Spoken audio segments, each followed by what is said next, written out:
Hi, you're listening to the Rosenfeld Review. I'm your host, Lou Rosenfeld. I always have an elephant make a little noise at the beginning of my podcast because I love the fable of the blind man and the elephant. And basically, we're all just a bunch of blind men trying to figure out that elephant. My guests today are the authors of the next Rosenfeld media book, Deibel and Rebecca Evanhoe. Welcome. So great to have you, especially because this is the point at which we get to, or you get to especially, enjoy that moment of being done and talking about the project. Yeah, thanks for having us. It is really nice to be done with the book, thanks to your help and Marta's and everybody at Rosenfeld's. Wow, we're so happy. For those of you who don't know Diana and Becca, Diana is a design director at Grand Studio, and Rebecca is a visiting assistant professor at Pratt Institute and my neighbor here in Brooklyn. So, Conversations with Things, it is coming out on April 20th. It's already available for pre-order, which means people get 15% off and free shipping if they are in the United States. And I know that this topic is what drew you together. I think it was in 2018, you two found yourselves chatting in Slack. You didn't know each other before then, right? We did Right. not. Well, what got each of you into the topic in the first place that you would be so brave as to put it out there for strangers to help you with the topic? I think actually, Becca, you were the one who posted the question initially, right? Yeah, Diana is the founder of the VUI Slack channel, and I had joined it and had been, I think I would say 4 or 5 years into my career, and was getting really interested in accessibility and feeling like people weren't talking about it enough. So I wrote in the Slack channel, like, does anybody know about how to make voice more accessible? And Diana was one of the people who responded, and we started DMing. And then that was the start of our friendship, and it's also the start of our book. And I remember that. yeah, and Diana, how did you let's rewind it even a little further back? Why did you set up the Slack? So I actually co-founded it with Alana Meyer, who's at Facebook now. And she and I were at the time working at Emmy, which is a health tech company that got later acquired, so no longer exists. And we were just trying to find our way, I think, because we had kind of organically come into this VUI experience at Emmy out of sort of the ever expanding product offerings there. And so we were new to this space and just wanted to meet other people. And we went to, I think it was Speech Check, met some of the Avid folks. And this started really as a Slack for the Avid group, and then kind of became its own thing. And that's how Rebecca and I found each other. And I still remember where I was standing when I talked to Becca that first time. I was like in the hallway at the Grand Studio offices, just chatting on the phone. Totally. Well, and then here we are, 3 years later, and you have a book out. Now, is the community of people interested in I guess you would probably the best general term is VUI, right? Yeah. Which is VUI is meant for the voice only or like voice first focused stuff. So voice user interface. If it's a chatbot, it's more conversation, and then multimodal can kind of span both. So now the umbrella term is conversation design. okay. So is that group of people, are they, I'm just wondering how far along they are as a group. Like, is this a community at this point? And if so, is it a community of interest? Or is it becoming a community of practice? Or has it gotten even a little further in terms of gelling around some sort of set of best practices? And maybe that's where your book is the sort of the definition at this point of those best practices. I would say we're in the second wave of the community forming or expanding or kind of changing. So there's a bunch of people in the field who have been designing spoken interactions based on computers since like the 80s. And those folks they were usually called VUI designers or IVR designers. And so they've been a community of practice for a long time and formed some of these early groups like Avid, like Diana was talking about. But with the advent of Alexa and Siri and chatbots kind of taking over, there's kind of a new wave of conversation designers like Diana and myself who entered into the field kind of a bit randomly, but now that we're here, I would say there is a solid community. Hmm. Lots of great conferences, webinars, talks, great Twitter community. So conversation design can look a lot of different ways at different companies, but I think things are starting to come together. And evidence of that is the industry kind of coalescing around the term conversation Hmm. design, which I would say kind of in the last few years gelled. Well, along those lines, so the community's gelling, the framing is gelling around conversation design. One of the things that we often see in a new area in our field is an interesting relationship to academia.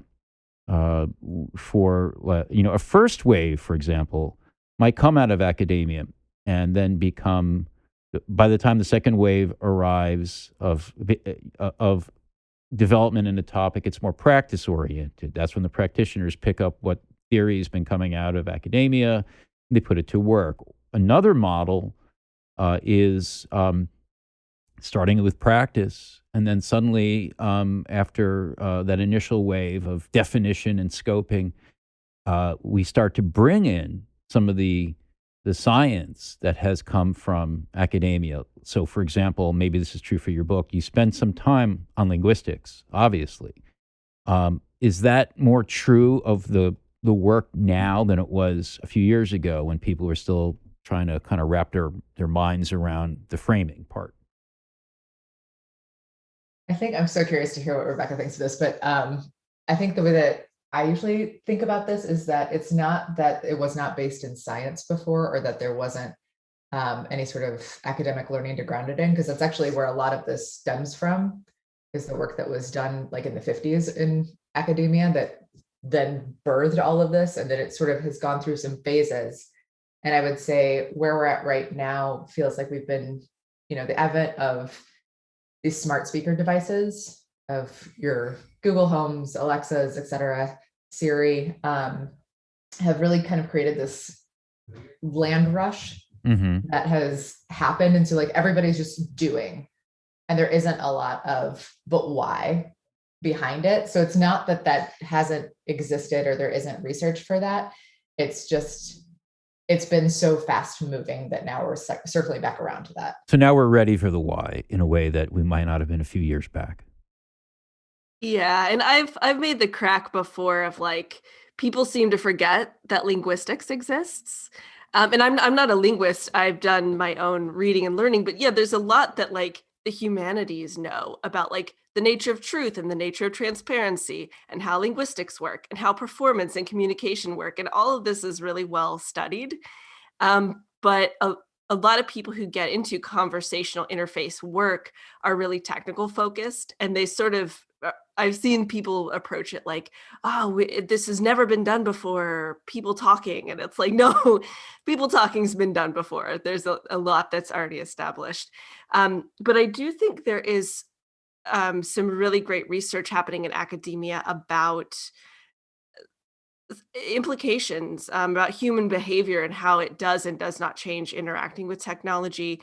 And we quote research from Amanda Curry and Verena Reiser, who studied basically like different ways to mitigate sexual harassment when people are sexually harassing chatbots. So there's a really cool rise of people studying that kind of thing.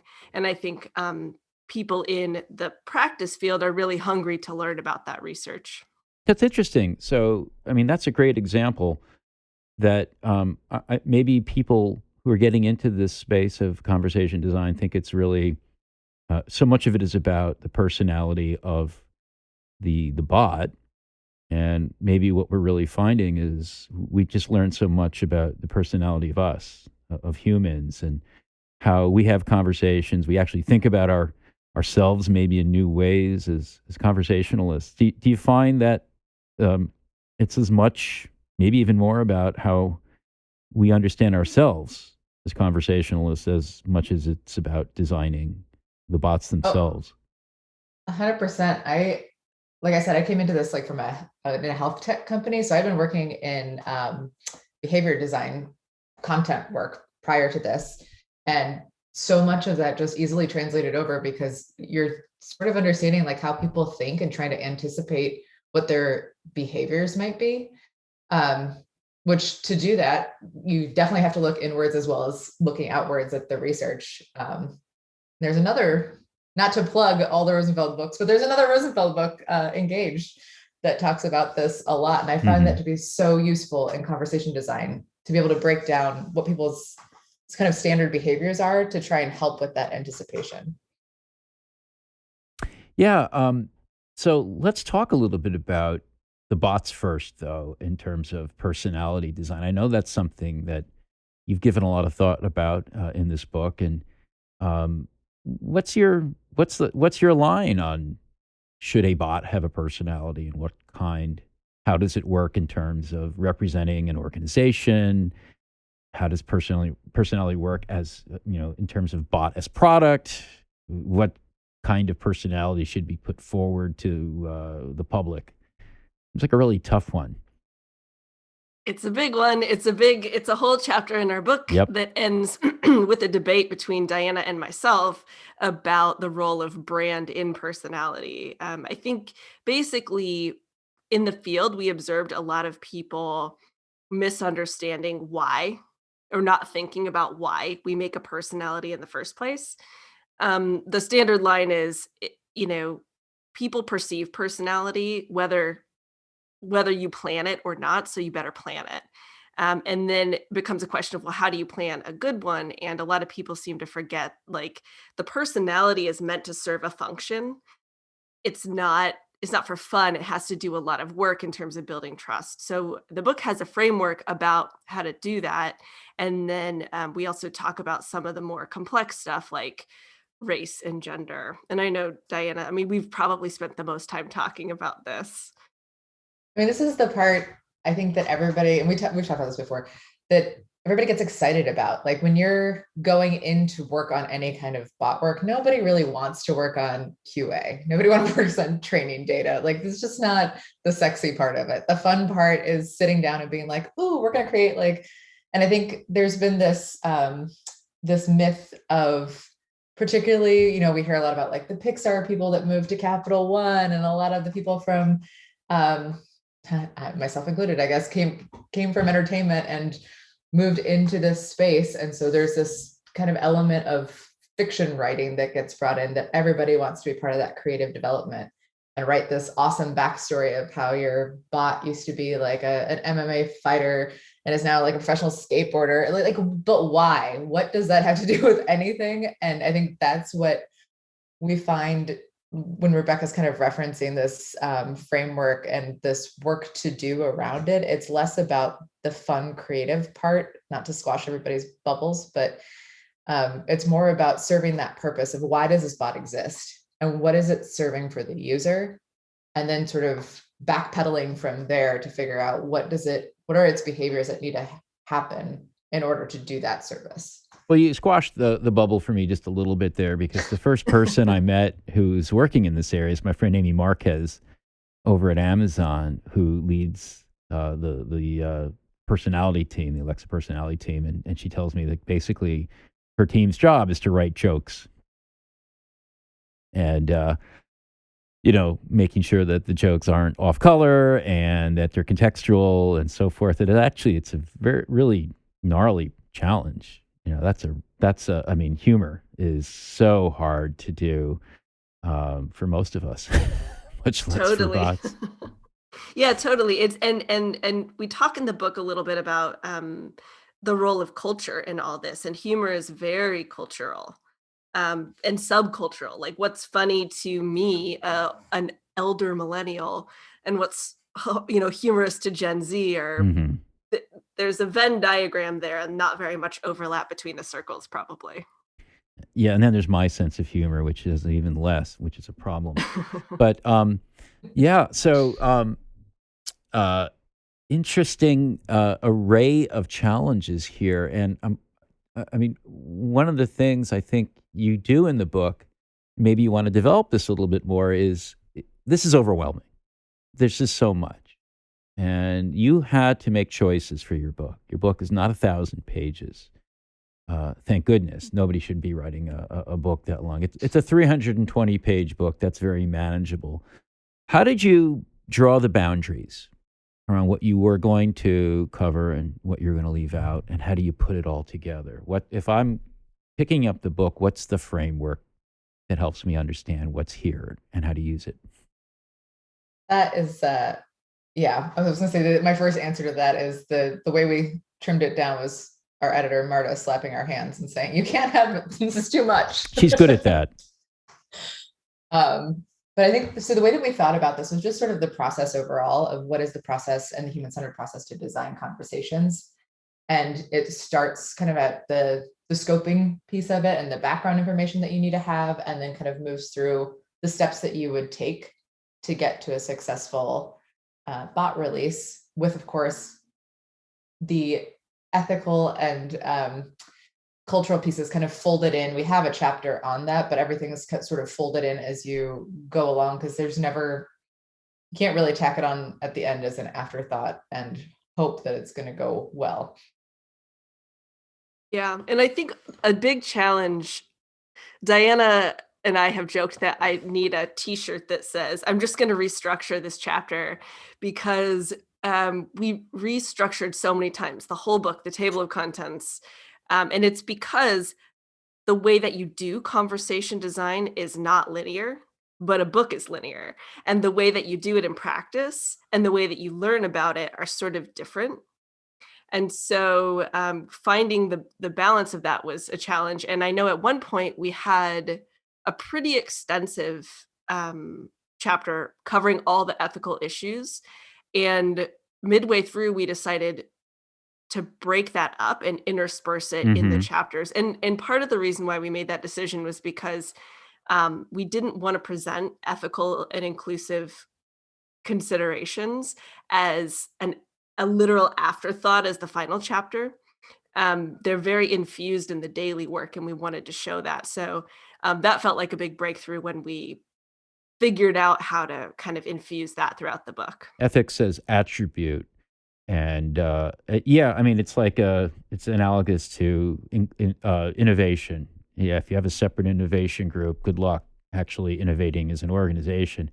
We're going to get back to ethics after this break. You're listening to the Rosenfeld Review. I hope you're enjoying the podcast. If you want more, not only do we have a whole bunch of podcasts in our archive, but we have something that's very current, very alive, and very engaging for groups, and that is our communities. Rosenfeld Media runs a variety of communities that meet on a monthly basis for video conferences on a variety of topics near and dear to UX people, ranging from enterprise experience to advancing research to design and research operations. I want to encourage you to join one of our communities. Again, it is free by going to rosenfeldmedia.com/communities. Not only will you get a monthly video conference that you can listen in on and participate in, ask questions and so forth, we'll give you access to the recordings. And for some of those communities, we're talking about dozens of recordings with really interesting presenters and facilitators. You'll also get a newsletter. You'll get access to an advice columnist. Yes, we actually are providing advice columnists for each community.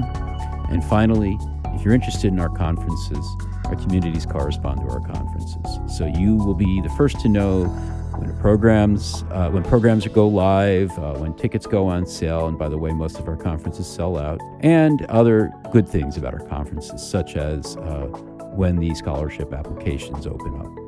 So go to rosenfeldmedia.com/communities. You're going to find something that's free, something that's interesting, and it's a great opportunity to find your tribe as well. We'll see you there. Hi, you're listening to the Rosenfeld Review with my guests today, authors Deibel and Rebecca Evanhoe, authors of Conversations with Things, UX Design for Chat and Voice, Rosenfeld Media's very next book coming out on April 20th, currently available for pre-order at 15% off and free shipping if you're in the US. Okay, so we were just touching on ethics before the break. Now, I put a question out on the Rosenfeld Media Slack, which everyone who's listening is welcome to join. Just send me an email, info@rosenfeldmedia.com, and we'll add you. So a couple of the questions hit on ethics, and I wanted to actually throw those two questions at you. First question is from Andre Urse. And Andre, I hope I pronounced your last name properly, Urse. Andre asks, privacy is a very hot topic, and we don't want to be listened to or recorded without our permission by virtual assistants. And Andre cites a recent example from Spotify where the concern was that Spotify could determine your emotional state from your speech and music choices. So, how do we know when ethical design stops and unethical design starts, and how can we avoid such things? First of all, that Spotify article is wild. I read through it, and it's actually more about they were putting in a patent to listen into the background and be able to tell how you're feeling, not just based on your linguistic patterns and the sort of timbre and patterns of your voice, but also what's going on in the background. So if they can hear birds chirping and things like that, which is like a lot of power to give anyone. Mm-hmm. And immediately what it made me think of was they're basically working on a hypothesis, right? That if they can anticipate what you want to hear, then you're going to continue to listen. You're going to continue to either like pay your subscription to listen, or you're going to stay on and listen to all the ads that they're going to make revenue from. And that just made me think of the YouTube algorithms that they found have been problematic and linked to radicalizing people.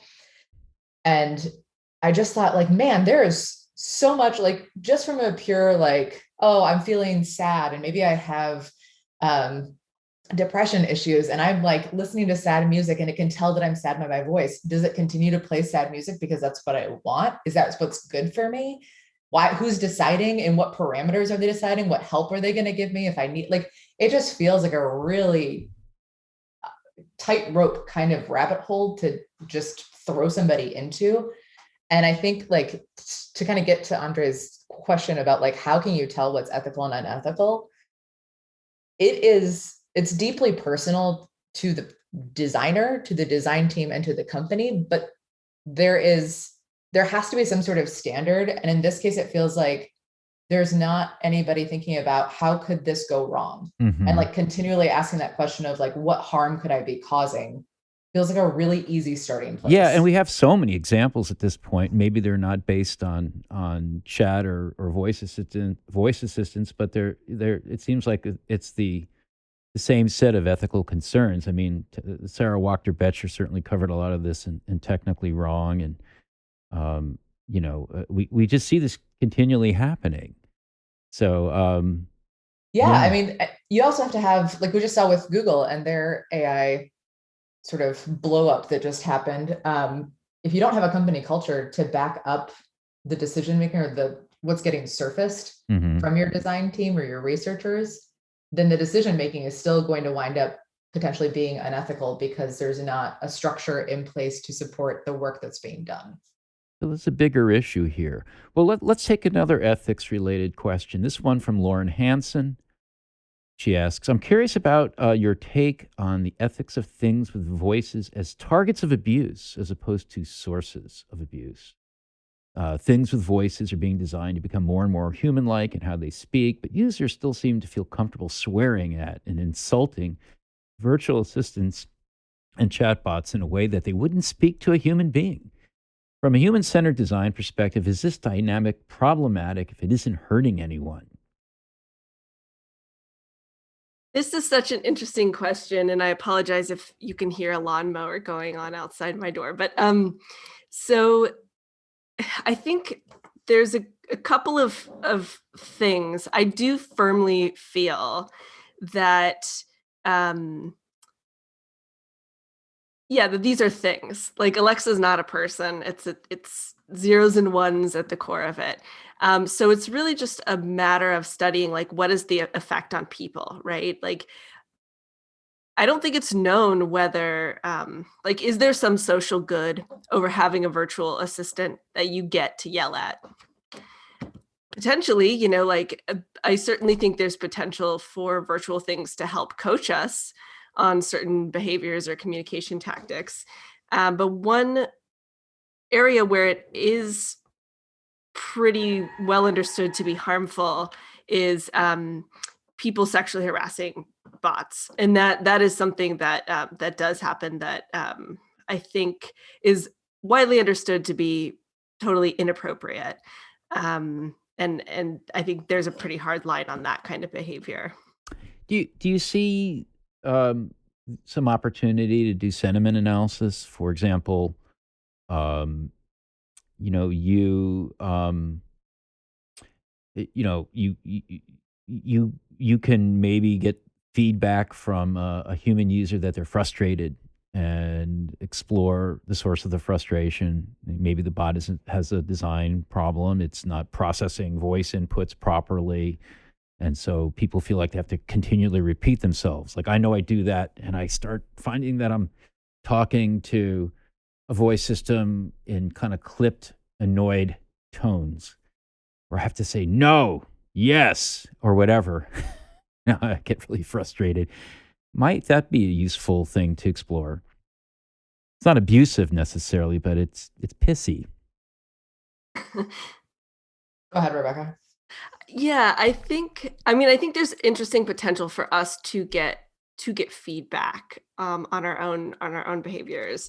I do think that people get clippy uh, with devices like Alexa more than they would, um, but these devices are also potentially notoriously frustrating as well. And just a note to Lauren, who asked the original question. Apologies if we misgendered you. I should say, if I misgendered you. Um, uh, well, you really are covering the issues of ethics and inclusion throughout the book. What else do you think our listeners should know about your take on those topics?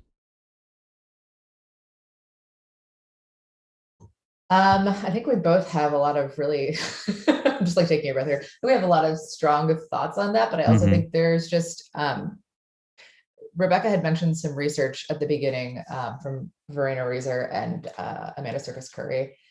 And there's just so much out here for both research and for work to be done that I think it is a really ripe area for us to learn more about, like as a community.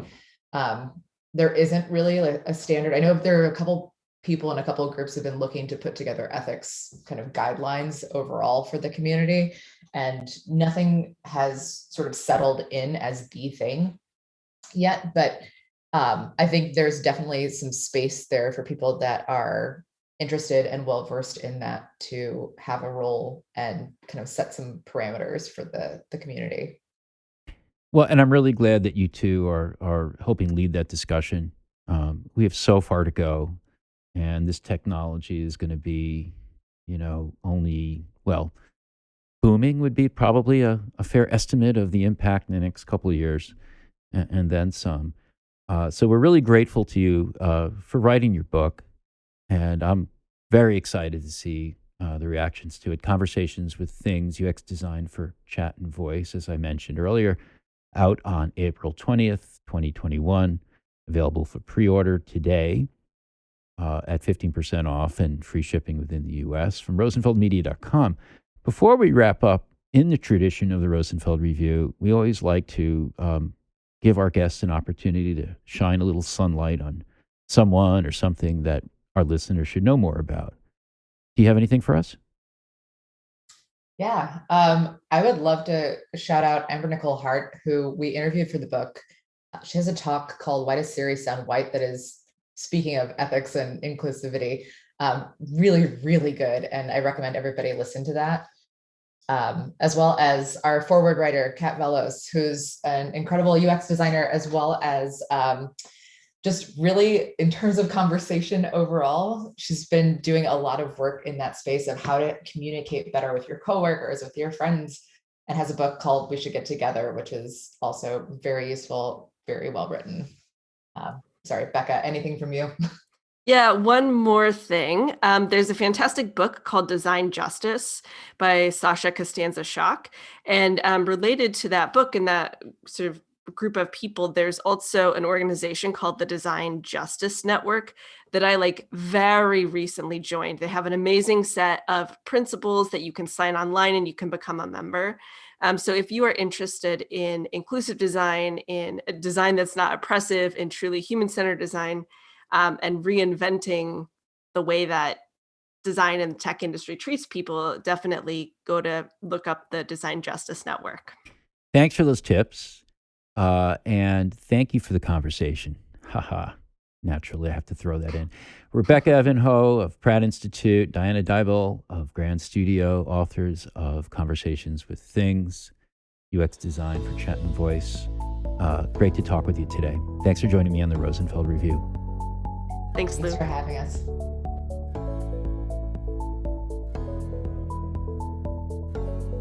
Thanks for listening to the Rosenfeld Review, brought to you by Rosenfeld Media.